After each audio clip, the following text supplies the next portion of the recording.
अबे ओए, मुझे उल्लू कहता है। सुना है बहुत बुद्धिमान पंछी होता है। तो मैं पंछी हूँ? देखने में तो नहीं लग रहे। वैसे आपकी माया आप ही जाने। यानी कि तेरे ख्याल से हो सकता है।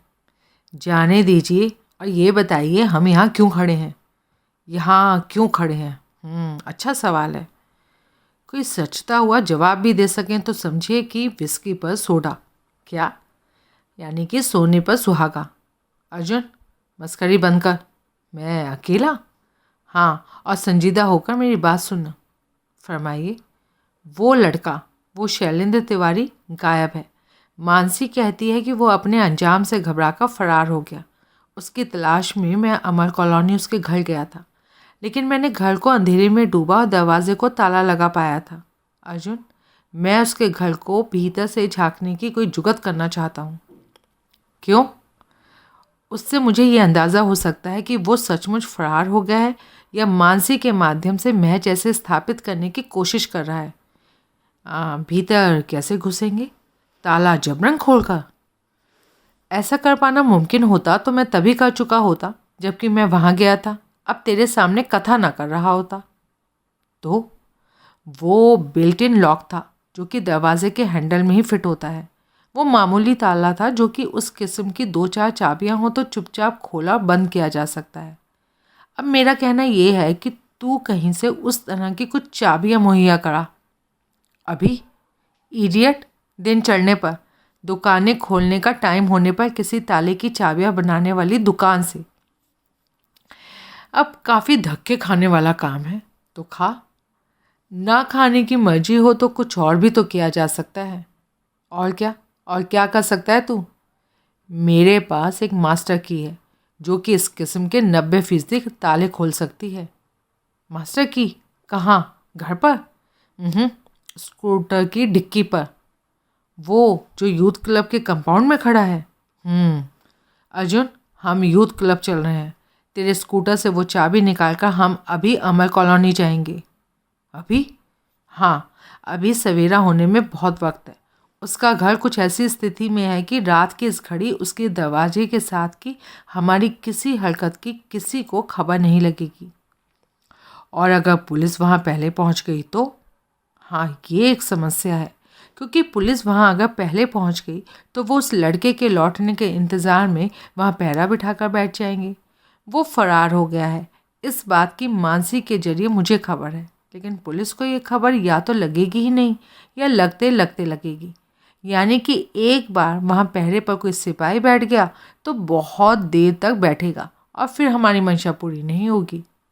तो क्या, चलते हैं, जो होगा देखा जाएगा। इसे कहते हैं रोज़े बख्शवाने की कोशिश की और नमाज गले पड़ गई। क्या? आपको नहीं मालूम? आप यहाँ क्या करने आए थे? अच्छा, वो मैं घर छोड़ के जाऊँगा ना तुझे। मैं कोई मुकर रहा हूँ अपने वादे से? अब क्या हम छोड़ के आएंगे? अब जब हम यूथ क्लब चल रहे हैं तो मैं वहाँ से अपना स्कूटर ही उठा लूँगा। ये सबसे अच्छा रहेगा। हिले अब। वो अमर कॉलोनी पहुँचे। अर्जुन चाबी के अलावा अपने स्कूटर में से एक छोटी सी टॉर्च भी निकाल कर लाया था। आप यहाँ सामने खड़े हो जाइए ताकि जब मैं टॉर्च जलाऊं तो उसकी रोशनी में आपका जिस्म उसे कवर कर ले। सुनील निर्दिष्ट स्थान पर खड़ा हो गया। अर्जुन ने टॉर्च जलाकर उसकी रोशनी ताले के छेद पर डाली। उसने मास्टर की को ताले की छेद की तरफ बढ़ाया। गुरुजी? क्या? लगता है कोई बाजी मार गया। क्या? मतलब इस ताले के साथ पहले छेड़खानी की जा चुकी है। छेद के आसपास ताजी बनी खरोचों के निशान साफ दिखाई दे रहे हैं। ताजी बनी? यकीनन ताजी बनी। हो सकता है हमसे पहले ताला खोलने वाला शख्स अभी अंदर ही हो। सुनील कुछ क्षण सोचता रहा। ताला खोल, मालूम हो जाएगा। हम अंदर जाएंगे? तू ताला खोल पाया? अगर तूने ताला खोल लिया तो ज़रूर। हम यहाँ आए किस लिए हैं? हम पर हमला हो गया तो? डर मत, आगे मैं रहूँगा। अब जो कर सकता है जल्दी कर। अर्जुन ने मास्टर की ताले में फिराई। ताला बड़े आराम से खुल गया। उसने हैंडल को घुमाकर दरवाजे को धक्का दिया और खुद उसके पहलू में हो गया। सुनील दरवाजे पर पहुंचा। उसने आंखें फाड़ फाड़ कर भीतर देखा और कान खड़े कर भीतर से आती कोई आहट लेने की कोशिश की। फिर उसने दृढ़ता से भीतर कदम रखा और दीवार टटोल कर बिजली का एक स्विच ऑन किया। तत्काल भीतर रोशनी हुई। सुनील की निगाहें पैनी होते हुए सारे कमरे में फिरी। कहीं कोई नहीं था। तू बाहर ही ठहर और सीढ़ियों पर और सड़क पर निगाह रख। किसी का रुख इधर दिखाई दे तो मुझे खबरदार करना। अर्जुन ने सहमति में सर हिलाया। सुनील अंदर गया। उसने अपने पीछे दरवाज़ा बंद कर लिया ताकि रोशनी बाहर ना जा पाए। खिड़की के आगे पहले से ही भारी पर्दा तना हुआ था। कमरे में अस्त व्यस्तता का बोलबाला था। वार्डरोब के पल्ले खुले थे। कुछ कपड़े उसके सामने फर्श पर गिरे पड़े थे तो कुछ वहाँ लगी डबल बेड पर फैले हुए थे। वार्डरोब में ही बने 4 दराज बाहर खिंचे हुए थे। उनमें से किसी में से कोई टाई तो किसी में से कोई बनियान तो किसी में से कोई जुराब लटकी हुई थी। पलंग की चादर एक जगह से एक आयताकार निशान की सूरत में दबी हुई थी, जिससे साफ जाहिर हो रहा था कि वहाँ कोई सूटकेस रखकर पैक किया गया था। कमरे के पीछे भाग के में एक बंद दरवाज़ा था। सुनील ने उसके करीब पहुंचकर उसे खोला और बाहर झाँका तो पाया कि उधर दाईं ओर एक दूसरे की अगल बगल 2 दरवाजे और थे। उसे बाहर निकलकर पहला दरवाज़ा खोला तो पाया कि वो एक छोटा किचन था। दूसरा दरवाज़ा एक बाथरूम का निकला। सुनील ने उसके भीतर की बत्ती जलाई और भीतर निगाह डाली तो तत्काल चिढ़ कर पीछे हट गया। वहाँ के हालात से साफ जाहिर हो रहा था कि भारी दहशत के हवाले किसी शख्स ने वहाँ बिखरे कपड़ों पर से खून के धब्बे धोकर मिटाने की कोशिश की थी, लेकिन दहशत की वजह से या खौफ की वजह से या वक्त की कमी की वजह से काम को मुकम्मल तौर वजह से अंजाम नहीं दे सका था। कई जगह से गीली पतलून एक तरफ फर्श पर पड़ी थी, जो ऊपर लगी खूंटी पर से फिसल कर नीचे आ गिरी मालूम होती थी। उसी के करीब एक जोड़ी जूते धोकर दीवार के साथ टिकाकर खड़े कर दिए गए थे। एक और खूंटी पर एक पैंट की तरह ही गीली मुड़ी तुड़ी कमीज पड़ी थी। वॉश बेसिन में तब भी पानी से पतले हुए खून के धब्बे दिखाई दे रहे थे। सुनील की आंखों के आगे वंदना मेहता की खुली हुई खोपड़ी का नज़ारा घूम गया, जिसमें से कि बेतहाशा खून बह रहा था। उसने वॉश बेसिन के नीचे के क्लोजेट को खोला तो उसमें से गुच्छा मुच्छा हुई एक डेनिम की जैकेट बरामद हुई। साफ मालूम हो रहा था कि खून के धब्बे मिटाने के लिए उसे भी मिटाया गया था और बेतहाशा रगड़ा गया था। बंद गया पुलिंदा, हो गया पटरा, वो होठों में बुदबुदाया। बत्तियां बुझाता और हर दरवाजे को पूर्ववत बंद करता वो वहाँ से बाहर निकला। उसके संकेत पर अर्जुन ने दरवाजे का ताला पूर्ववत बंद कर दिया। क्या देखा? सुनील ने जल्दी से उसे बताया। कमाल है, ये खून की होली कहाँ खेला है जमुरा? केयर टेकर भैरव सिंह का कत्ल गला घोट जाने की वजह से हुआ। कहीं और तो कत्ल नहीं दिखाया अपना। ऐसा ही मालूम होता है। मालूम होता है? ऐसा ही है। किसका कत्ल हुआ है? क्या मुश्किल है जानना?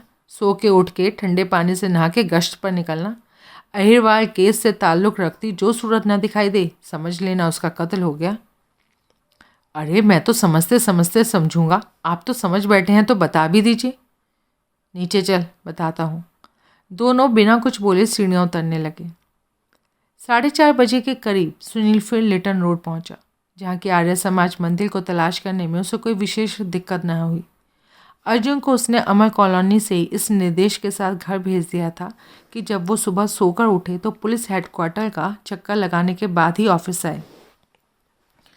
मंदिर में भक्तों की आवाजाही शुरू हो चुकी थी, लेकिन पंडित रघुवंशी अभी अपने घर में, जो कि मंदिर के परिसर में ही था, सोए पड़े थे। सुनील की जिद पर पंडित को सोते से जगाया गया। क्या बात है भाई, हाँ? क्यों सवेरे सवेरे यहाँ पहुँच गए? मंदिर में तो सवेरे सवेरे ही जाना अच्छा बताया जाता है। आप लोग ही समझाते हैं, भोर का समय देवताओं के विचरने का समय होता है। अरे भाई, तुम मंदिर में थोड़े ही आए हो, तुम तो हमारे घर आए हो, इसलिए साफ बोलो क्या चाहते हो। बस आपसे 2 मिनट बात करना चाहता हूँ। किस बारे में? एक शादी के बारे में। शादी? कोई वक्त है शादी का? एक ऐसी शादी के बारे में जो कि हो चुकी है, जो कि आप करवा चुके हैं। कब? पिछली रात को। किसकी? एक ही रात में आपने कोई 10-20 शादियाँ नहीं करवाई होंगी। आपको यह मालूम होना चाहिए किसकी करवाई थी। पंडित खामोश रहा। मेरे से कहलवाना चाहते हैं तो विनोद अहिरवाल की, उस शख्स की जिसकी फ़ोन कॉल पर आप रात 9 बजे के बाद किसी समय लिटन रोड वधू वंदना मेहता के फ्लैट पर पहुंचे थे। तुम क्यों बात करना चाहते हो शादी के बारे में? आपको बात करने में ऐतराज़ है? बिल्कुल है। हम नहीं समझते किसी शादी से तुम्हारा कोई मतलब होना चाहिए। मेरा मतलब किसी शादी से नहीं, उस खास शादी से है जो आपने कल रात आनन फानन करवाई थी। क्यों मतलब है तुम्हारा उस शादी से? जी मैं एक प्रेस रिपोर्टर हूँ, सुनील नाम है मेरा। ये देखिए मेरा प्रेस कार्ड। हाँ तो प्रेस को भी क्या मतलब उस शादी से? भगवान कृपा करके सवाल करने की जगह चंद सवालों के जवाब देने की तरफ तवज्जो दीजिए, क्योंकि यकीन मानिए कि पुलिस भी यहाँ आती ही होगी। पुलिस? जो कि इस वजह से आपका कोई लिहाज नहीं करने वाली कि आप भगवान के प्रतिनिधि हैं, उनकी छत्र छाया में विराजमान है। और ये भी यकीन जानिए कि मेरे एक सवाल के बदले में वो आपसे 101 सवाल पूछेगी। इसलिए जो काम टल नहीं सकता उसका अभी पहले रिहर्सल कर लेने में क्या हर्ज है? क्या जानना चाहते हो उस शादी के बारे में? जो कुछ भी आप जानते हैं, जो कुछ भी हुआ, आप संक्षेप में बता दीजिए। शुरुआत विनोद अहिरवाल की उस टेलीफोन कॉल से कीजिए जो कि उसने कल रात 9 बजे आपको की थी। वो कुछ क्षण सोचता रहा, फिर बोला, श्रीमंत पद्मत अहिरवाल, भगवान उनकी आत्मा को शांति दे, हमारे जजमान थे, इसलिए उनके परिवार से भी हम परिचित थे। इसलिए जब आयुष्मान विनोद अहिरवाल ने हमें टेलीफोन किया और शादी करवाने की संपूर्ण तैयारी के साथ आशियाना अपार्टमेंट पहुंचने के लिए कहा तो हम उसकी बात को टाल नहीं सके। हम तैयारी करके वहां पहुंचे तो पाया विनोद वहां पहले ही पहुंचा हुआ था। उसने हमारा परिचय वधू से करवाया जो कि उस फ्लैट की स्वामिनी आयुष्मती वंदना मेहता थी। हमने शादी करा दी फटाफट, आनन फानन। वो ऐसी ही शादी चाहते थे। ज़माना बहुत आधुनिक, बहुत गतिशील हो गया है, बस किसी के पास समय ही नहीं है। उन कामों के लिए भी समय नहीं जिन्होंने कि जीवन में एक ही बार होना होता है। शादी जन्म जन्मांतर का अटूट परवान बंधन है जिसे कि वो लस्सी की तरह घोट के पीना चाहते थे। तो आपने ऐतराज़ नहीं किया? आप करना चाहते थे लेकिन श्रीमंत अहिरवाल की पवित्र आत्मा को याद करके नहीं किया। वजह तो पूछी होगी वैसी शादी की? पूछी तो थी। आयुष्मान विनोद ने बताया कि वो किन्हीं कारणों से अभी कुछ ऐसा शादी को गुप्त रखना चाहते थे। किन कारणों से? अब ये हमें नहीं मालूम। पूछा होता भगवान। हमने नहीं पूछा था। हम एक मुलाहिजे के कारण वहाँ पहुँचे थे, इसलिए हुज्जत करना हमें उचित नहीं लगा था। शादी में तो कन्यादान की रस्म भी अदा होती है। बराती होते हैं जिनकी बतौर शादी के गवाह एक खास अहमियत भी होती है। हमने बताया ना, हमको ये बताया गया था कि वधू के माता पिता संसार में नहीं थे। बाकी रस्मों के लिए वहाँ 4 लोग मौजूद थे जो कि खड़े पैर बगल के फ्लैट में से बुलाए गए थे। अब वहाँ कितने बजे पहुँच गए थे? 9:15। फारिग कब हुए थे? 10 बजे। फारिग होके रुखसत कब हुए थे वहाँ से? 10:15 बजे। 1-2 मिनट ऊपर भी हो सकता है। दक्षिणा कैसे मिली? बढ़िया। तब पंडित के चेहरे पर पहली बार मुस्कुराहट आई। बहुत बढ़िया। कम से कम दक्षिणा में मुलाहिजा आड़े ना आया। जाना सार्थक हो गया। सहयोग का धन्यवाद। अब आज्ञा दीजिए। प्रणाम। जीते रहो बच्चा। सुनील मैजेस्टिक सर्कल पहुंचा। मानसीज गिफ्ट सेंटर के पिछवाड़े की गली में उसके दरवाजे पर खड़ी पुलिस की जीप उसे फासले से ही दिखाई दी गई। मोटरसाइकिल की रफ्तार घटाए बिना ही उसने उसे आगे बढ़ा दिया। पौ फटने को थी जबकि उसके कदम बैंक स्ट्रीट में पड़े जहाँ की उसका आवास था। सुबह के 9:30 बजे थे जबकि सुनील मैजेस्टिक सर्कल पहुंचा। मानसी इस गिफ्ट सेंटर का शटर अभी नहीं उठा था, इसलिए वो पिछवाड़े की गली में पहुंचा। उसने बंद दरवाजे पर दस्तक दी तो दरवाज़ा मानसी ने खोला। उसने असमंजसपूर्ण भाव से सुनील को देखा। Good morning sunshine. मुंह से बोलने की जगह मानसी ने सहमति में सर हिलाते हुए मॉर्निंग को गुड तस्लीम किया। सोचती होंगी कि शैतान ने घर देख लिया जो कि फिर आ गया। नहीं नहीं, ऐसी कोई बात नहीं। लेकिन उसका मूड साफ बता रहा था वस्तुतः ऐसी ही बात थी। मैं बहुत सुबह सवेरे उजाला होने से पहले भी आया था। अच्छा, मुझे तो पता नहीं चला। कैसे पता चलता? मैं तो करीब ही नहीं फटका था तुम्हारे दरवाजे के। पुलिस जो आई हुई थी ना यहाँ। ओह, तो तुम तब आए थे? हाँ, और अब आया हूँ। अब आया हूँ और घर की मालकिन के दरे दौलत पर इस उम्मीद से खड़ा हूँ कि भीतर कदम रखने का न्योता मिलेगा। ओह ओह प्लीज़ कम इन, हड़बड़ाकर वो बोली और तत्काल पीछे हटी। Thank you. मानसी उसे उसी कमरे में लेकर आ गई जिस कमरे में उसने पिछली रात उसे बिठाया था। पुलिस क्या चाहती थी? सुनील ने पूछा। वो शैली की जानकारी चाहती थी, मेरे से पूछ रही थी कि वो कहाँ था। मैंने कहा मुझे नहीं मालूम था। फिर उन्होंने मेरे से शैली के घर का पता पूछा, जो कि मैंने बता दिया। बस? और क्या? वहाँ तो वो नहीं है। तुम्हें मालूम है कि क्यों नहीं है? मैंने तुम्हें कल ही बताया था ना।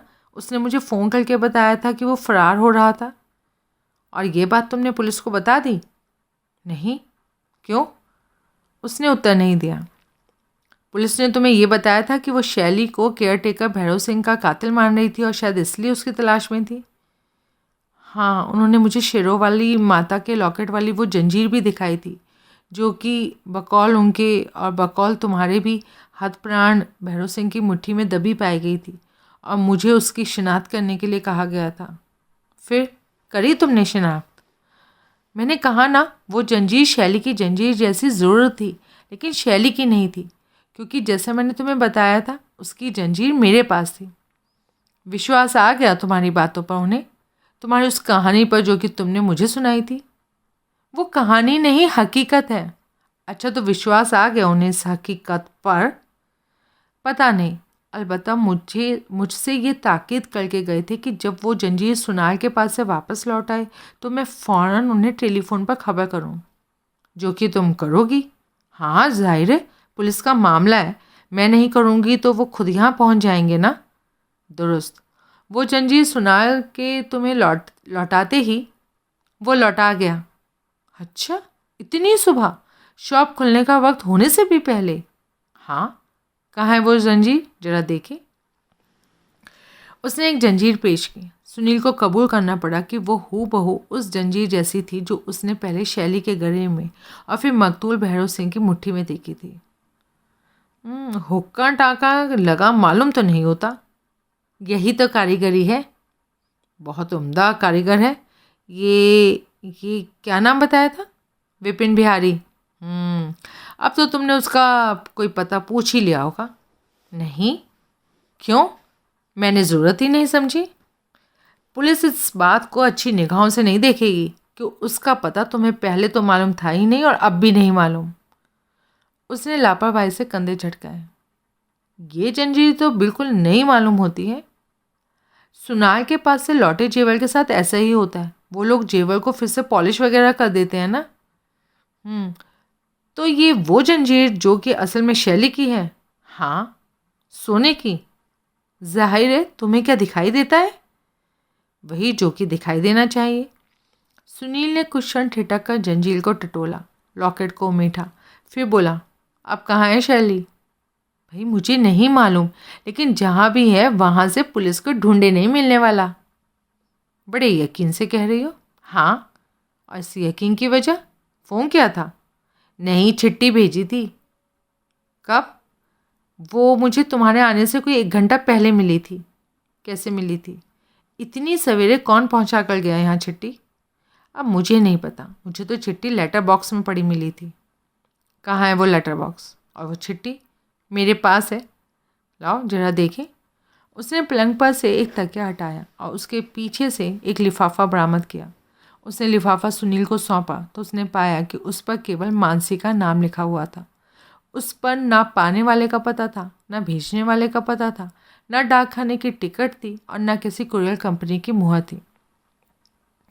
सुनील ने उसके भीतर से चिट्ठी बरामद की और उसे खोल कर पढ़ना शुरू किया। लिखा था, डियर मानसी, बदकिस्मती से मैं ऐसे हालात का शिकार हो गया हूँ जिनसे पार पाना मेरे बस का नहीं। मेरी अक्ल मारी गई थी जो मैं भारी गलती कर बैठा, और अब मुझे नहीं लगता कि उस गलती को दुरुस्त करने का कोई मौका मुझे कभी मिलेगा। मेरा यकीन जानो कि मैंने कोई गुनाह नहीं किया है, लेकिन हालात ऐसे बन गए हैं और मेरे खिलाफ सबूत ऐसे सामने हैं कि मेरी बेगुनाही का यकीन तुम्हें मुश्किल से ही आ पाएगा। इसलिए मैं हमेशा हमेशा के लिए तुम्हारी ज़िंदगी से रुखसत ले रहा हूँ, क्योंकि मैं तुम्हारा नाम एक कत्ल के केस में घसीटा जाना गवारा नहीं कर सकता। पुलिस मुझे कभी पकड़ नहीं पाएगी। आम फरार अपराधियों की तरह मैं उनके किसी जाल में हरगिज़ नहीं फंसने वाला। मैं फर्जी नाम से हवाई यात्रा करूंगा और यहाँ से दूर, बहुत दूर निकल जाऊंगा। पुर्तगाली हीरे केयरटेकर भैरव सिंह के पास थे, जिन्हें कि उसने अपनी बैसाखी में ही छुपाया हुआ था। वो बैसाखी उसने खास तौर से बनवाई थी, जिसमें बेस से लेकर हाथ की पकड़ वाले हैंडल तक का गोल डंडा, जो कि भीतर से खोखला था, उसने खास तौर से लगवाया था। उसी गोल डंडे के खोल में उसने हीरे छुपाए हुए थे। हीरे अभी भी वहीं हैं। उनकी बाबत तुम पुलिस को एक गुमनाम टेलीफोन कॉल कर दोगी तो पुलिस बैसाखी में से हीरे बरामद कर लेगी। भैरव सिंह बहुत कुछ जानता है। अगर पुलिस उसकी ज़बान खुलवा पाई तो पुलिस भी बहुत कुछ जान जाएगी। तुम्हारा शैलेंद्र तिवारी। सुनील ने चिट्ठी पर से सर उठाया और आप पलक मानसी की ओर देखा। मानसी विचलित होकर परे देखने लगी। पिछली रात को, सुनील बोला, जब मैं तुम्हारे बुलावे पर यहाँ आया था तो तब तो तुमने इस चिट्ठी का जिक्र नहीं किया था। तब ये चिट्ठी मुझे मिली नहीं थी ना। शैली ने पिछली रात तुम्हें टेलीफोन भी किया था, तब भी मोटे तौर पर अपनी ये मंशा जाहिर की थी कि वो फरार हो रहा था। हाँ, तो फिर उस टेलीफोन कॉल के चंद ही घंटों बाद उसने ये चिट्ठी तुम्हें क्यों लिखकर भेजी? क्यों उसने ऐसा करना ज़रूरी समझा? पता नहीं, शायद इसलिए क्योंकि अब उसने हीरो का भी जिक्र करना ज़रूरी समझा था। फ़ोन कॉल में हीरो का जिक्र नहीं आया था। नहीं। उसे हीरो की खबर कैसे लगी? कैसे जाना उसने कि वो बैसाखी में थे? मुझे नहीं मालूम। उससे मोहब्बत करती हो? हाँ, बहुत ज़्यादा। इतनी ज़्यादा कि उसके लिए कुछ भी कर सकती हो? हाँ, रातों रात उसके लिए शिरों वाली माता के लॉकेट वाली ये जंजीर बनवा सकती हो? क्या? शैली अपने गले में जो जंजीर पहनता था और जो पुलिस ने केयरटेकर भैरव सिंह की लाश पर से बरामद की है, वो पीतल की है, जिस पर कि महज सोने का मुलम्मा चढ़ा हुआ था। ये जंजीर सोने की है और एकदम नई नकोर है, जो कि तुमने अपने बॉयफ्रेंड की खातिर आनन फानन बनवाई है, और क्या खूब बनवाई है। लेकिन ये शैली की जंजीर नहीं है। कबूल करो कि ये शैली की नहीं है। ये शैली की ही है, वो दृढ़ स्वर में बोली। वो जंजीर शैली की नहीं है जो पुलिस के पास है। वो जंजीर शैली को फंसाने के लिए किसी ने आनन फानन बनवाई है, और इसलिए पीतल की है, क्योंकि ऐसा करने वाले से सोने की कीमत का गम नहीं खाया गया। कितनी कीमत का? 20,000 से कम का माल तो ये क्या होगा। हाँ, 3,000 रुपये महीना कमाने वाला शख्स 20,000 रुपये कीमत की सोने की जंजीर अफोर्ड कर सकता है? ये जंजीर खानदानी जेवर है, शैली की माँ की है। तुम तो हर बात का जवाब सोच के बैठी मालूम होती हो। वो खामोश रही। विपिन बिहारी का नाम। सुनील ने फिर कोशिश की। तुम्हें पुलिस को बताना पड़ेगा, फिर वो उसी से सब कबूलवा लेगी। वो कभी उसे तलाश नहीं कर पाएगी। क्यों? क्योंकि ये नाम फर्जी है। उसने उत्तर नहीं दिया। ज़्यादा होशियारी दिखाना भी कभी कभी घाटे का सौदा बन जाता है। यकीन जानो, तुम या शैली जितने भी पैतरे बदलोगे, उतना ही शैली का, साथ में तुम्हारा भी पुलिंदा बनने का स्कोप बढ़ता जाएगा। देखा जाएगा। मैं तुम्हारी दिलेरी की दाद देता हूँ, और तुम्हारी बेपनाह मोहब्बत की भी, जो तुमसे ये सब करवा रही है। शुक्रिया। अब जरा इस चिट्ठी की तरफ दोबारा तवज्जो दो। क्या तवज्जो दो? मोहब्बत में गिरफ्तार लोग एक दूसरे को कुछ खास ही ज़्यादा आत्मीयता से पुकारते हैं, जैसे तुम उसे शैली कहकर पुकारती हो, ठीक? हाँ, तो ये मेरी तुम्हारे से तीसरी मुलाकात है। इस दौरान मैंने तुम्हें कई बार उसे शैली कहकर पुकारते सुना, लेकिन एक बार भी तुमने उसे शैलेंद्र या तिवारी या शैलेंद्र तिवारी कहकर नहीं पुकारा।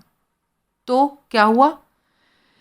तो ये हुआ हनी चाइल्ड कि अगर तुम्हारे बॉयफ्रेंड ने ये चिट्ठी खास तुम्हारी निगाहों के लिए लिखी होती, तो उसने तुम्हारे लिए डियर मानसी जैसा औपचारिक संबोधन न इस्तेमाल किया होता, बल्कि उसने डार्लिंग, स्वीट हार्ट, हनी या मेरी जान जैसा कोई संबोधन लिखकर वो आत्मीयता दिखाई होती, जो कि तुम दोनों में स्थापित है। चिट्ठी के अंत में उसने शैलेंद्र तिवारी ना लिखा होता, बल्कि शैली लिखा होता, जो कि आत्मीयता का परिचायक है। जमा ये कि अगर वो सच में ही हमेशा हमेशा के लिए तुमसे दूर जा रहा होता, तो खत में कुछ भावुक बातों का भी समावेश होता। कोई प्यार का इजहार होता, कोई बिछड़ने का मजबूरी का दुख होता, कोई अलविदा जैसा सीन होता। तुम कहना क्या चाहते हो? मैं ये कहना चाहता हूँ कि ये चिट्ठी तुम्हारे हमदम ने तुम्हारे लिए नहीं लिखी। ये चिट्ठी शैलेंद्र तिवारी ने पब्लिक के लिए लिखी है। चिट्ठी का मुकम्मल मिजाज ऐसा है कि साफ जाहिर होता है कि ये तैयार ही इस निगाह से की गई है कि तुमने इसे आगे पब्लिक को, मुझे और अखबार वालों को, पुलिस को दिखाना है और ये स्थापित करना है कि वो हमेशा हमेशा के लिए किसी नामालूम, किसी दूर दराज जगह के लिए कूच कर गया हुआ है। नो। उसके मुंह से बोलना फूटा। उसने बेचैनी से पहलू बदला। जो शख्स तुम्हें अपने दिलो जान की जीनत बनाए बैठा है, जिसका आगे खुद तुम्हें अपनी दुनिया ख़त्म सी लगती है, वो बिना तुमसे आखिरी बार मिले, बिना तुमसे विदा लिए, बिना तुम्हें अलविदा कहे चुपचाप कहीं खिसक जाए, ये कोई मानने की बात है? उससे उत्तर देते ना बना। हकीकत ये है कि वो सिर्फ अपने घर से खिसका है और कहीं और जा छुपा है, और तुम्हें मालूम है कि वो कहाँ छुपा हुआ है। मुझे? हाँ, तुम्हें। तभी तो तुम उससे ये गुमराह करने वाली चिट्ठी तैयार करवा सकी। वो लड़का नादान है जो ये समझता है कि यूं पुलिस को भटकाया जा सकता है। पुलिस का जिस पर अपराधी होने का, वो भी कत्ल का अपराधी होने का शक हो ना, उसका वो इतना आसानी से पीछा नहीं छोड़ देती। तुम पुलिस की कार्यप्रणाली को नहीं जानती हो, इसलिए समझती हो कि चिट्ठी पढ़कर पुलिस शैली का पीछा छोड़ देगी, जबकि हकीकत ये है कि वो लोग पंजे झाड़ कर तुम्हारे पीछे पड़ जाएंगे और तुम्हें इस हद तक हलकान करेंगे कि तुम खुद ही गा गा के बता रही होंगी कि शैली कहाँ था। हरगिज़ नहीं, भले ही वो मेरे प्राण ले लें, पर मैं। वो खामोश हो गई। जाने चमन, तुम्हारी इतनी सी बात ये साबित करने के लिए काफ़ी है कि तुम जानती हो कि शैली कहाँ है। अब जल्दी बोलो, कहाँ है वो? कहीं यहीं तो नहीं है? नहीं नहीं, इधर उसका क्या काम? तुमने कहा था यहाँ 2 रिहायशी कमरे हैं। दूसरा कहाँ है? दूसरा कमरा रिहायशी जैसे ये है जिसमें हम बैठे हुए हैं। उसने उत्तर नहीं दिया। सुनील एकाएक खड़ा हुआ और बाहर को बढ़ा। कहाँ जा रहे हो? सुनील ने उत्तर नहीं दिया। उसने बाहर गलियारे में कदम रखा। गलियारे के दाहिने पर एक चौड़ा दरवाज़ा था जो उसने अंदाज़ा लगाया सामने शॉप में जाता था। उसके पहलू में एक और दरवाज़ा था जिसे सुनील ने आगे बढ़कर खोला। Oh no no! सुनील की निगाह पैनी होते हुए उस कमरे में फिरी। उसने पाया कि वो भी उस कमरे जैसे ही था जिसमें से उठकर वो अभी आया है। कोई फ़र्क था तो ये था कि उसमें एक दीवान और सोफ़ा दिखाई दे रहा था और एक दीवान के साथ कोई 4 फुट चौड़ी और 6-6.5 फुट ऊंची लकड़ी की शोकेस जैसी कैबिनेट लगी हुई थी। कमरा खाली था। उसने घूमकर मानसी की तरफ देखा जो कि उसके पीछे आ खड़ी हुई थी और व्याकुल भाव से बार बार कैबिनेट की ओर देख रही थी। सुनील से निगाह मिलते ही वो तत्काल कैबिनेट से परे देखने लगी। सुनील दृढ़ कदमों से कैबिनेट के पास पहुंचा। उसने दोनों हाथ लगाकर कैबिनेट को दीवार से परे सरकाने की कोशिश की। No no! मानसी उसके करीब आकर जबरन उसे वहां से परे घसीटने की कोशिश करने लगी। सुनील ने एक झटके से उसे अपने से अलग किया। अब पूरा जोर लगाकर कैबिनेट को दीवार से परे तिरछे घुमाया और उसके पीछे झांका। पीछे एक बंद दरवाज़ा था। साफ जाहिर हो रहा था कि कैबिनेट को उसकी वर्तमान स्थिति में खड़ा ही इसलिए किया गया था कि उसके पीछे वो दरवाज़ा छुप जाता। सुनील ने कैबिनेट को इतना और सरकाया कि वो उसके पीछे पहुंच पाता और फिर उस दरवाजे को धक्का दिया। भीतर झांकने पर बाहरले कमरे से वहाँ प्रतिबिंबित होती मामूली रोशनी में वो इतना ही जान पाया कि वो एक छोटा सा स्टोर था। शैली! उसने आवाज़ लगाई। कोई उत्तर ना मिला। सुनील ने स्टोर के दरवाजे के पीछे हाथ डालकर बिजली का स्विच तलाश किया, उसे ऑन किया। तत्काल वहाँ रोशनी हो गई। स्टोर खाली था। वहाँ गिफ्ट आइटम्स के कई पैकिंग बॉक्स पड़े थे और कुछ टूटा फूटा सामान वहाँ पड़ा था, लेकिन कोई आदमजात वहाँ नहीं था। अलबत्ता किसी आदमजात की वहाँ हालिया मौजूदगी की चुगली करती जो बात थी वो ये थी कि एक दीवार के साथ ज़मीन पर एक मैट्रेस बिछी हुई थी जिस पर एक तकिया और 2 कंबल पड़े दिखाई दे रहे थे। फिर सुनील को मैट्रेस पर तकिए के करीब एक खुला कागज़ पड़ा दिखाई दिया। उसने आगे बढ़कर वो कागज़ उठा लिया, उसका मुआयना किया। चिट्ठी है, उसी हैंडराइटिंग में, तुम्हारे बॉयफ्रेंड की ही। मानसी उसकी चिट्ठी वाले हाथ पर झपटी।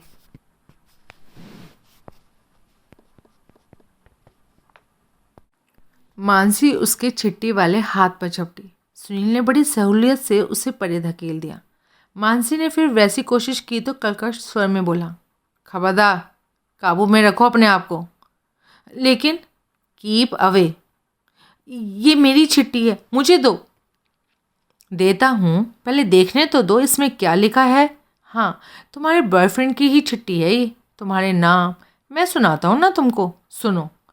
सुनील ने कदरन ऊंची आवाज़ में चिट्ठी को पढ़ना शुरू किया। लिखा था, माय लव, मैं यहाँ नहीं रह सकता। मेरा यहाँ रहना तुम्हारे लिए ऐसी मुसीबतों का बायस बन सकता है जिसके लिए मेरी आत्मा हमेशा मुझे धिक्कारेगी। भले ही तुम समझती हो कि किसी को भी मेरी यहाँ मौजूदगी की खबर नहीं लग सकती, लेकिन अगर फिर भी लग गई और पुलिस ने मुझे यहाँ से गिरफ्तार कर लिया तो तुम्हारे पर भी एक मुजरिम को पनाह देने का इल्ज़ाम लगेगा। ये मुझे मंजूर नहीं। ऊपर से मैं अपनी कल्पना एक औरत के पल्लू के पीछे पनाह पाए मर्द के तौर पर नहीं कर सकता, इसलिए मैं यहाँ से जा रहा हूँ। मैं जब सेफ समझूंगा तुमसे संपर्क करूँगा। मैं तुम्हें प्यार करता हूँ और हमेशा करता रहूँगा, लेकिन फ़िलहाल अलविदा। अलविदा मेरी जान, तुम्हारा अपना शैली। हाँ, तो ये है एक प्यार करने वाले की दूसरे प्यार करने वाले को लिखी गई चिट्ठी। उसे ऐसा नहीं करना चाहिए था। उसे ऐसा करना चाहिए था। मुझे लड़के की ये बात पसंद आई कि एक औरत के पल्लू के पीछे पनाह पाने से उसकी मर्दांगिनी पर हर्फ आता था। अब क्या होगा? अब वही होगा जिसका तुम्हें अंदेशा था, जाने जा। गिरफ्तार तो वो यकीनन ही होगा। मानसी के मुंह से एक घुटी हुई चीख निकली।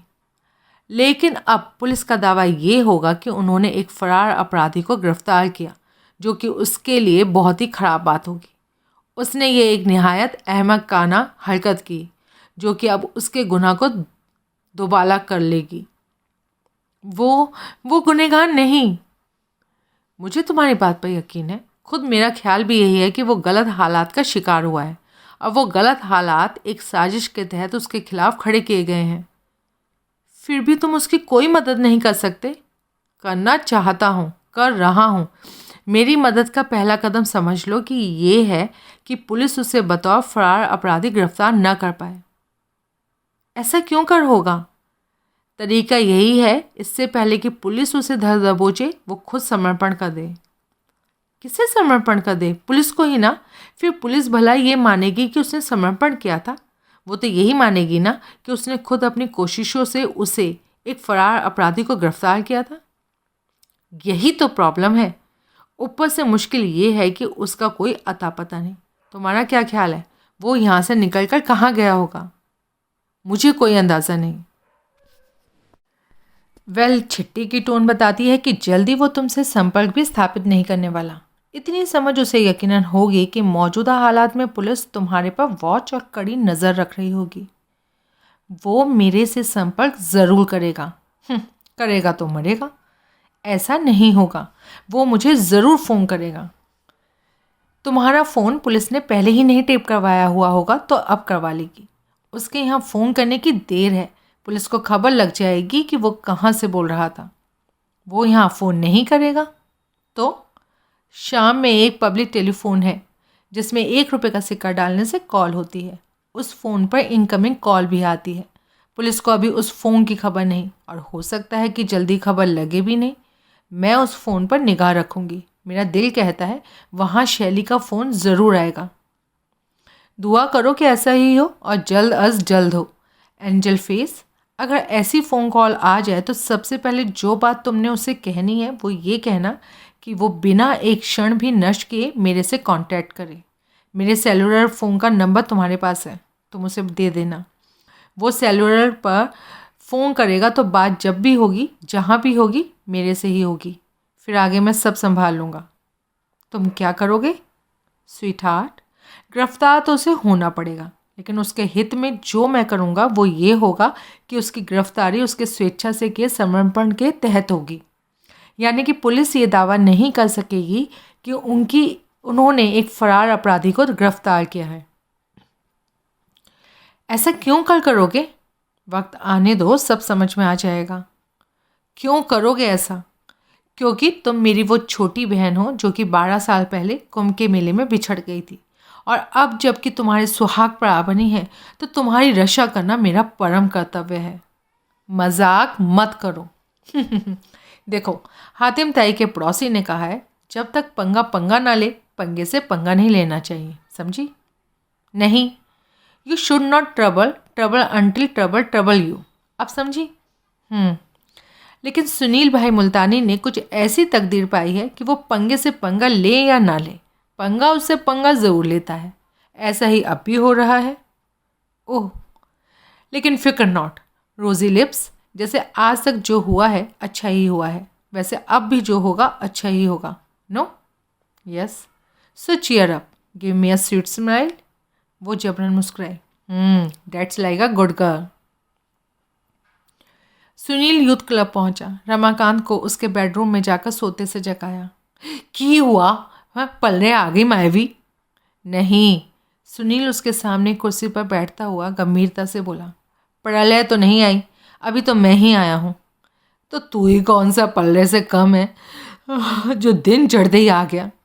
10:30 बजे हैं। दिन चढ़ते ही आ गया मेरा मतलब ही यार। मतलब ही यार?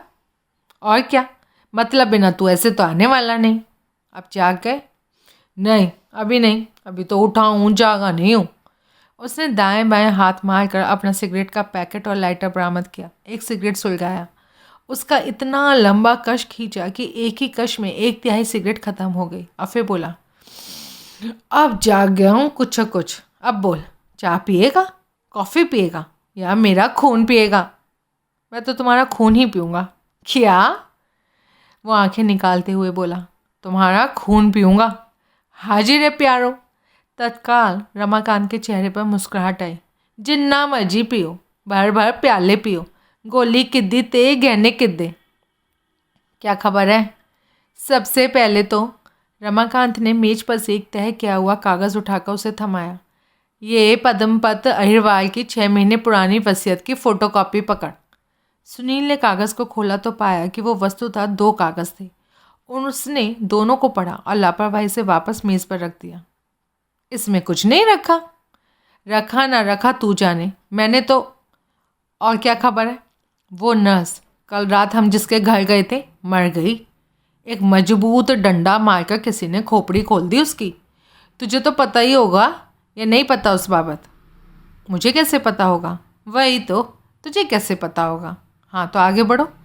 वो जो गोला डंडा जिससे उसकी खोपड़ी पर वार किया गया था या किए गए थे, वहीं लाश के करीब पड़ा पाया गया था। वो डंडा एक बैसाखी का हिस्सा था जिसे कि काट कर बैसाखी से अलग किया गया था। वो बैसाखी मकतूल अहमद नामक एक बढ़ई ने खास तौर से बनाई थी। भला किसके लिए मार को? केयर टेकर भैरव सिंह के लिए। जिंदा रहे पुत्रा, आला दिमाग पाया हो तो यही खास फ़ायदा होता है। बात गोली की रात ठा करके समझ में आ जाती है। बहरहाल कहानी कुछ यूँ बताई जाती है, कोई 2-2.5 हफ्ते पहले अपना ये भैरव सिंह मतलूब अहमद के पास पहुंचा था। उससे बैसाखी में ख़ास जगह एक नई सपोर्ट लगाने की फरमाइश की थी। फरमाइश उससे क्योंकि बैसाखियाँ बनाना मतबूल अहमद का धंधा था और भैरव सिंह की वो बैसाखी मूल रूप से उसी ने बनाई थी। बैसाखी में भैरव सिंह की फरमाइश पर लगाई गई नई सपोर्ट बैसाखी के ज़मीन से लगने वाले भाग से लेकर बीच के हैंडल तक पहुंचने वाला एक गोल डंडा था जो कि भीतर से खोखला था, जिसके खोखले भाग में पीतल की ट्यूब फिट थी और ट्यूब में उस तरह का शनील का कपड़ा मड़ा हुआ था जैसे कि जौहरियों के जेवरों के डब्बों में मड़ा होता है। पीतल की ट्यूब में चूड़ियाँ थीं जिन पर चूड़ियों वाले ही पीतल का ढक्कन लग सकता था और ढक्कन के ऊपर एक रबड़ की टोपी थी जो कि ढक्कन को छुपा सकती थी। कहने का मतलब ये कि बैसाखी की शक्ल देखकर कोई नहीं कह सकता था उसके बीच का खोल डंडा खोखला था। बढ़िया, आगे? कोई 3-4 दिन पहले मतबूल अहमद के पास एक आदमी पहुंचा था जिसने अपना नाम पांडे बताया था और कहा था कि वो बीमा कंपनी से आया था।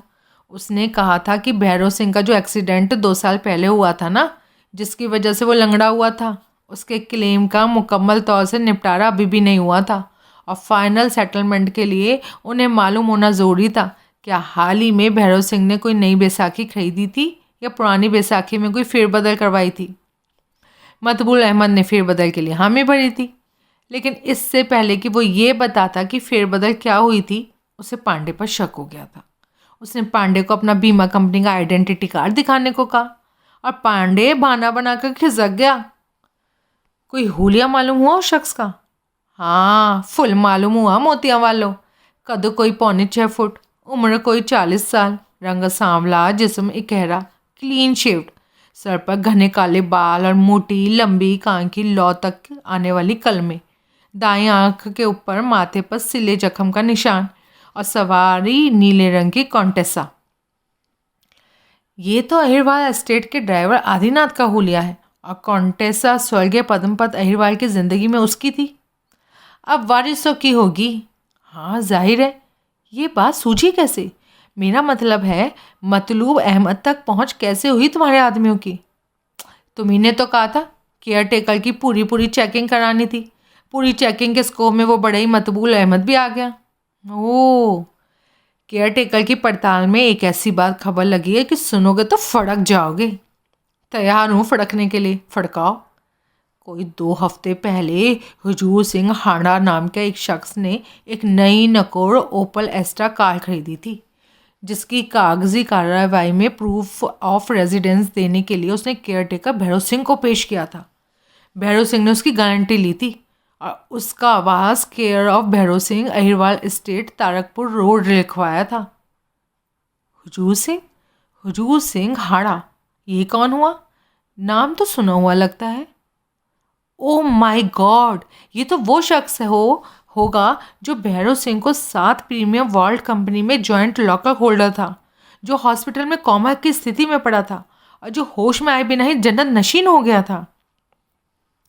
आया मजा प्यारो, ऐसे आदमी ने खुद शोरूम में जाकर कार की डिलीवरी ली थी। जो शख्स इतना मुफलिस था कि हॉस्पिटल के खैराती वार्ड में पड़ा था, 7 लाख रुपए की कार खरीदने गया, और वो केयरटेकर जो उसे पता नहीं लगने देना चाहता था कि उसका मददगार कौन था, उसे कार की डिलीवरी दिलवाने उसके साथ गया। क्या गोरा धंधा है ये? तुम्हें बताओ प्यारो।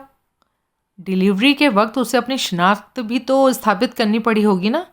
हाँ जी, की ना उसने, ड्राइविंग लाइसेंस दिखाकर। तस्वीर वाला? पोलेरॉइड? नहीं, वो फॉर्म जैसा फुल स्केप साइज का कागज़ जिसके ऊपरले दाएं कोने में तस्वीर चिपकाई गई होती है ना, वो। लाइसेंस पर भी तो लाइसेंस होल्डर का पता दर्ज होता है। होता है, था। वो पता जोधपुर के करीब के किसी गांव का था। कार का रंग? नंबर? रंग मैरून, नंबर RJA 9912। तो मौत की तरफ अग्रसर शख्स ने अपना आखिरी सफ़र सुख चैन से तय करने के लिए कार खरीदी। वाह! कोमा की हालत से प्रेत की तरह उठ खड़ा हुआ और भैरव सिंह को साथ लेकर कार खरीदने पहुंच गया। पहली मिसाल होगी मालिको, भगवान के घर बंदा अपनी सवारी पर पहुंचा। रमाकांत, जैसी पड़ताल तुमने भैरव सिंह की करवाई ना, अब ऐसी ही पड़ताल ड्राइवर आदिनाथ की करवाओ, जो कि अपने मालिकान की फैंसी कार पर सवार होकर बीमा कंपनी का प्रतिनिधि पांडे बनकर बड़े ही मतबूल अहमद के पास ये सूंघने पहुंच गया कि क्या केयर टेकर की बैसाखी में कोई राज वाली बात थी। तुम क्या समझते हो कि ऐसा जो कुछ उसने किया अपने लिए किया? नहीं, ऐसी तो मुझे कोई उम्मीद नहीं। ये ड्राइवर साहिल अहिरवाल का चमचा बताया जाता है। अगर ऐसा सच में है तो ये उसी का हुक्म बजा रहा हो सकता है। हाँ, इसकी बाबत ख़ास तौर से ये पता लगवाओ कि हालिया दिनों में इसने भी तो केयर टेकर की तरह शाह खर्ची नहीं पकड़ी हुई थी, या अभी भी पकड़ी हुई हो। हाँ, और फ़िलहाल तो इतना ही काफ़ी है। नहीं, इतना कहाँ काफ़ी है, और बोल, राज के बोल, माँ सदके। सुनील कुछ नहीं बोला। उसने सिगरेट का आखिरी कश लगाकर उसे एस्ट्रे में डाल दिया। तब तक रमाकांत तीसरा सिगरेट सुलगा चुका था। ठीक है, रमाकांत बोला। अच्छा, फिर मैं बोलता हूँ। क्या? नकदों का क्या इंतजाम है? अभी कोई इंतज़ाम नहीं। आगे कोई उम्मीद नहीं? तू तो दिल तोड़ रहा है। अब जो हकीकत है मैंने बयान कर दी। काका बल्ली, ऐसे कामों में हाथ मत डाला कर जिनमें नकदी की कोई गुंजाइश ना हो। रमाकांत, पैसा ही सब कुछ नहीं होता। चलो ओए, किसने बहका दिया तुझे? पैसे से तंदुरुस्ती नहीं खरीदी जा सकती। गलत। मिसाल सुन, गरीब आदमी का गुर्दा खराब हो तो वो क्या करेगा? है अपनी निश्चित मौत का इंतजार करेगा। यही दुश्वारी पैसे वाले को हो तो वो क्या करेगा? वो बोरा भर नोट लेकर अमेरिका जाएगा, नया गुर्दा लगवा कर हंसता खेलता वापस आएगा। वो बड़ा फिल्म स्टार, क्या नाम था उसका, फिल्म को शूटिंग के दौरान विलन ने जिसके पेट में घुस्सा मार दिया, वो मर ही गया होता अगर पैसे वाला ना होता। प्यार नहीं खरीदा जा सकता। ये सब किताबी बातें हैं।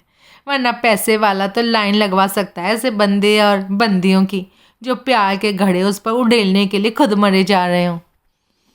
खुशी नहीं खरीदी जा सकती। गलत। देख, मर्द का बच्चा स्त्री सुख पाके खुश होता है? स्त्री सुख यानी कि रति सुख यानी कि सेक्स पैसे से खरीदा जा सकता है। इसका क्या मतलब हुआ? क्या मतलब हुआ? इसका ये मतलब हुआ कि लोग बाग जानते ही नहीं कि खुशी क्या होती है। पहले सही आइटम की सही शिनाख्त करेंगे तो उसे खरीदेंगे ना।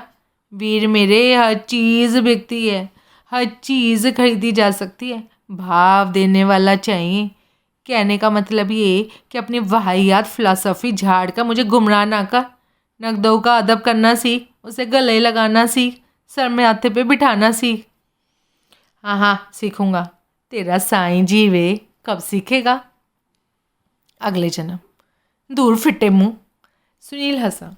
तभी उसके सेलुलर फ़ोन की घंटी बजी। उसने कॉल रिसीव की। आपको पुलिस हेडक्वार्टर से बुलावा है, उसे रेणु की आवाज़ सुनाई दी।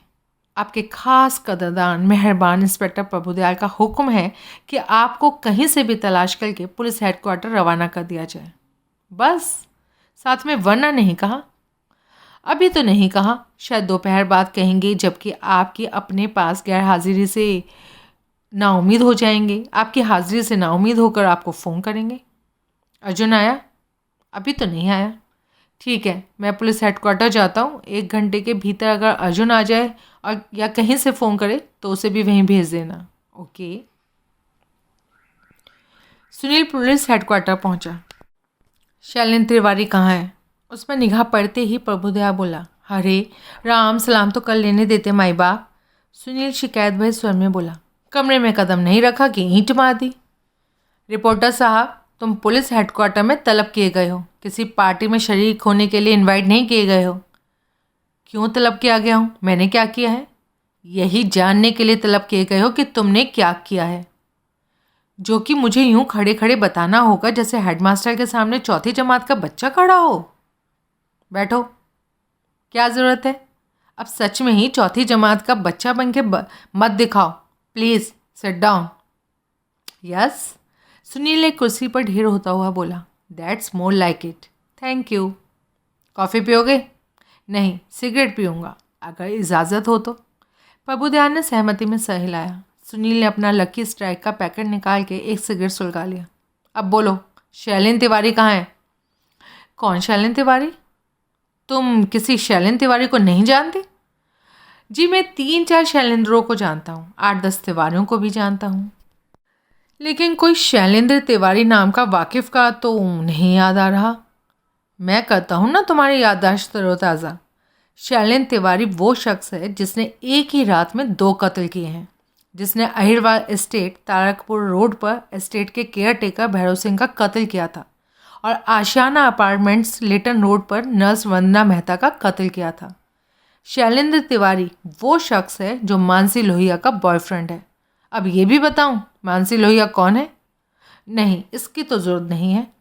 लड़की काफ़ी दिलेर और ढीठ निकली। उसकी दिलेरी हमें पसंद आई, लेकिन उसकी ढिठाई से हमें सख्त एतराज़ है। हम उसे ये नहीं कबूलवा सके कि शैलेंद्र तिवारी अब कहाँ छुपा हुआ था। अब यानी कि ये उसने बता दिया कि वो पहले कहाँ छुपा हुआ था? उसने तो नहीं बताया, अलबत्ता ये हमने खुद जान लिया। पहले वो उसी के घर में एक स्टोर में छुपा हुआ था, लेकिन खिसक गया, बल्कि यूं कहो कि खिसका दिया गया। आई सी। और एक बात बहरहाल वो न छुपाए रख सकी। क्या? वो ये कि वो हमारे अपने संकट मोचन, दुख भंजन, मिरेकल मेकर सुपरमैन के फेमस जादू के वश में आ चुकी थी। ये कौन हुआ? ये तुम हुए, जिसकी सुनीलियन पुड़िया उस पर भी चल गई मालूम होती है। सुनील चुप रहा। चुप रहने से काम नहीं चलेगा रिपोर्टर साहब। बंदा नवाज, मैं कबूल करता हूँ कि मैं मानसी लोहिया से वाकिफ़ हूँ। मैं ये भी कबूल करता हूँ कि उसके माध्यम से मैं एक बार उसके बॉयफ्रेंड शैली से मिल चुका हूँ, जिसका पूरा नाम शायद वो ही है जो आप ले रहे हैं, यानी कि शैलेंद्र तिवारी। लेकिन यकीन जानिए, मुझे इस बाबत की कोई खबर नहीं कि वो कहाँ है। मुझे तो ये भी नहीं मालूम कि वो फरार अपराधी का दर्जा हासिल कर चुका है। तुमने उसे कहीं छुपाया तो नहीं? नहीं। मानसी की कोई मदद तो ज़रूर की होगी इस काम में? वो भी नहीं। क्यों? क्योंकि ऐसी कोई मदद उसने मुझसे मांगी ही नहीं। कृपा निधान, आपको ये सूझा कैसे कि उसको फरार करने में कोई मेरा हाथ हो सकता है, या मुझे मालूम हो सकता है कि वो कहाँ छुपा हुआ है? वो कातिल है, गायब है, मानसी का बॉयफ्रेंड है, और तुम मानसी पर हावी हो, ऐसे सूझा। माय बाप, ये तो 2 में 2 जोड़कर जवाब 36 निकालने जैसी वाली बात हुई। बिल्कुल नहीं, यूँ जवाब 4 की जगह 6 हो सकता है, 8 हो सकता है, 36 तो नहीं। आपके पास क्या सबूत है कि वो कातिल है? हाँ, सबूत ही सबूत है मेरे भाई। सुनो, पहले भैरव सिंह के कत्ल की बाबत सुनो। वो लड़का कल रात भैरव सिंह की फिराक में अहिरवार एस्टेट गया था। इस बात के चश्मदीद गवाह एस्टेट में ही मौजूद हैं। ऐसा? हाँ, एक गवाह हाउसकीपर शादा है, जिसने कि 11 बजे के करीब अपने कमरे की खिड़की में से उस लड़के को बड़ी बदहवास हालत में भैरव सिंह के कमरे से निकलकर वहां से कूच करते देखा था। भैरव सिंह का कत्ल तो 10:30 बजे हुआ बताया जाता है। हाँ, अगर कत्ल शैली ने किया था तो फिर वो कत्ल के बाद 11 बजे तक वहाँ क्या करता रहा? वो माल तलाश करता रहा, जिसकी सबको तलाश है। और ये तलाश उसने वहाँ कत्ल के आधे घंटे बाद तक जारी रखी? हाँ, जाहिर है। उसके बाद भी वो वहाँ से निकला तो बदहवास ही निकला। कत्ल के फ़ौरन बाद वो वहाँ से निकला भागा होता तो उसकी बदहवासी समझ में आने वाली बात थी। लेकिन जो शख्स पूरे सब्र और इत्मीनान के साथ वहाँ आधा घंटा माल की बरामदी के लिए तलाशी लेता रहा, उसकी बदहवासी फिर भी बरकरार रही, ये तो यकीन में आने वाली बात नहीं हुई। वहाँ से कूच करते वक्त वो बदहवास था या नहीं था, ये बहस का मुद्दा हो सकता है, लेकिन हाउसकीपर ने शिनाख्त उसकी एकदम चौकस की थी।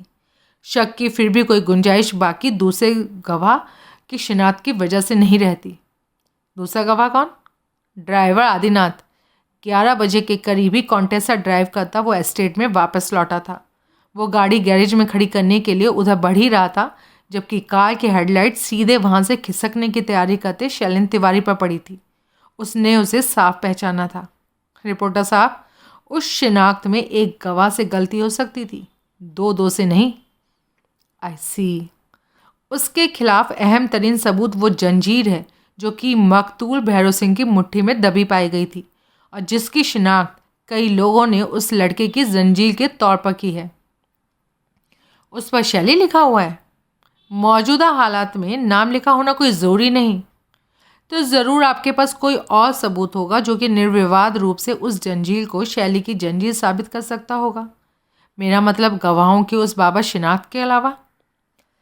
गवाहों की जंजीर की शिनाख्त के बाद किसी और सबूत की ज़रूरत नहीं। ये टिपिकल पुलिसिया ढिठाई का नमूना है जो। तमीज़ से बात करो, तमीज़ से। Don't pass strictures, understand? Yes, loud and clear. शैली को तो आप गिरफ्तार कर ही लेंगे। ये भी कोई पूछने की बात है? गिरफ्तारी के वक्त उसकी जंजीर उसके गले में निकली तो? ऐसा हो नहीं सकता। नहीं, अगर ऐसा हुआ तो? बोला ना, नहीं हो सकता। हुआ तो देखेंगे। तुम्हारी ज़बानी में कहूँ तो we will cross that bridge when we reach it. Bhairav Singh के कत्ल की नौबत क्यों कर आई?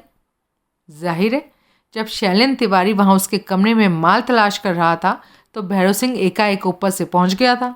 लड़के ने वहाँ से भाग निकलने की कोशिश की होगी, लेकिन भैरव सिंह ने उसे दबोच लिया होगा। तब अपनी जान बचाने की खातिर उसने भैरव सिंह की जान ले ली होगी। भैरव सिंह के साथ उसकी धींगा मुष्टि के दौरान ही भैरव सिंह का हाथ उसके गले में लटकी जंजीर पर पड़ा होगा, जो टूट कर भैरव सिंह के हाथ में आ गई होगी और लड़के को इस बात की खबर नहीं लगी होगी। खबर फ़ौरन ना लगी होना समझ में आता है, लेकिन हुजूर के बयान के मुताबिक वो अभी और आधा घंटा वहाँ मौजूद रहा था। क्या इतने वक्फे में भी उसे एहसास नहीं हुआ कि उसकी जंजीर उसके गले में नहीं थी? जाहिर है प्रत्यक्ष के लिए प्रमाण की जरूरत नहीं होती रिपोर्टर साहब। प्रत्यक्ष की सत्यता अगर शक के घेरे में हो तो ज़रूरत होती है। कोई सत्यता शक के घेरे में नहीं है। सत्य ये है कि वो जंजीर शैलेंद्र तिवारी की है, और ये भी सच है कि वो हतप्राण भैरव सिंह की मुट्ठी में जकड़ी पाई गई थी। चलिए ऐसे ही सही, आप कहते हैं कि शैली पहले से भैरव सिंह के कमरे में मौजूद था जबकि भैरव सिंह वहाँ पहुँचा था। हाँ, पहले भी। जाहिर है कि वो माल को ही तलाश कर रहा होगा। हाँ बिल्कुल। कितना पहले? 1 घंटा, पौना घंटा, आधा घंटा, चौथाई घंटा या इससे भी कम? फ़र्ज़ करो आधा घंटा। ठीक है, यानी कि कुल जमा 1 घंटा उसने भैरव सिंह के कमरे की तलाशी ली। इससे कम, क्योंकि कुछ वक्त भैरव सिंह से हुई हाथापाई में लगा होगा। चलिए मान लीजिए 55 मिनट या 50 मिनट या चलिए पौना घंटा। ओके। अब मेरा सवाल ये है कि गरीब परवर उस छोटे से कमरे की तलाशी के लिए, जहाँ के सामान के नाम पर मुश्किल से 2.5 चीज़ें उपलब्ध थी, इतना लंबा अरसा दरकार होता है?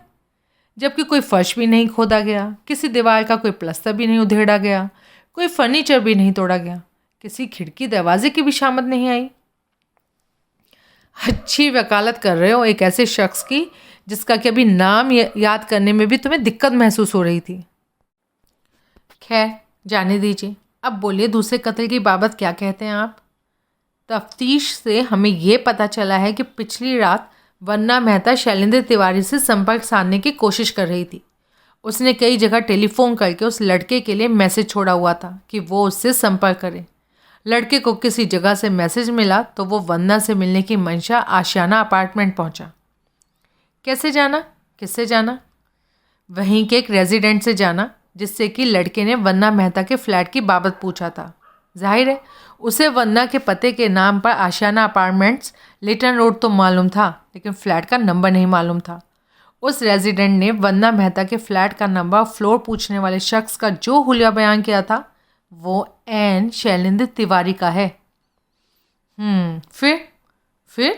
फिर पुलिस कंट्रोल रूम में रिसीव की गई एक गुमनाम टेलीफोन कॉल के जवाब में जब पुलिस आशियाना अपार्टमेंट्स के फ्लैट नंबर 105 में पहुंची थी तो वन्ना मेहता खून से लथपथ मरणासन अवस्था में बेडरूम में मरी पड़ी पाई गई थी।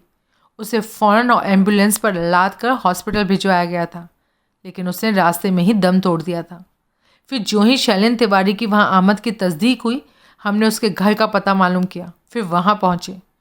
वहाँ हमें शैलेंद्र तिवारी तो नहीं मिला, लेकिन उसकी करतूत की चुगली करते उसके खून से लथपथ ऐसे कपड़े और जूते मिले जिन पर से साफ पता चल रहा था कि उसने खून के धब्बे मिटाने की भरपूर लेकिन नाकाम कोशिश की थी। ओह, यानी कि पुलिस की ओर से शैली का पुलंदा बनना निश्चित है, महज उसकी पकड़ाई में आने की देर है। हाँ, और लड़की मरी कैसे? क्या उसे शूट किया गया था? नहीं, उसके सर पर एक डंडे से वार किया गया था, जो कि वहीं लाश के करीब पड़ा पाया गया था।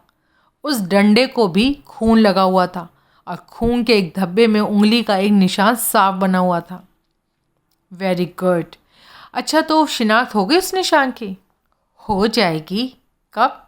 जब वो लड़का शैलेंद्र तिवारी गिरफ्तार होगा। हर बात उसके कातिल होने की तरफ इशारा कर रही है, इसलिए देख लेना वो निशान भी उसी का निकलेगा। निकला तो ये एक तरह से गारंटी होगी उसके जुर्म की। हाँ, ये भी कोई कहने की बात है।